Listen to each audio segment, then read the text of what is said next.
Penang மருத்துவமனை ஒன்றின் பணியிடத்தில் நேற்று முன்தினம் தகாத முறையில் நடந்து கொண்டதாக சந்தேகிக்கப்படும் மருத்துவ அதிகாரி ஒருவரை போலீசார் கைது செய்துள்ளனர்.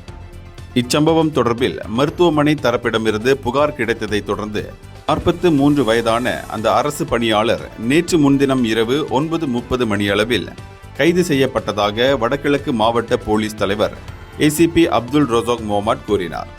மருத்துவமனையில் கைது செய்யப்பட்ட அந்த நபர் தண்டனை சட்டத்தின் பிரிவு 509, 1955 ஆண்டு சிறு குற்றச்சட்டத்தின் 14வது பிரிவின் கீழ் விசாரணைக்கு உதவுவதற்காக மார்ச் 2ஆம் தேதி வரை தடுத்து வைக்கப்பட்டுள்ளார் என்று அவர் ஒரு அறிக்கை வாயிலாக தெரிவித்தார்.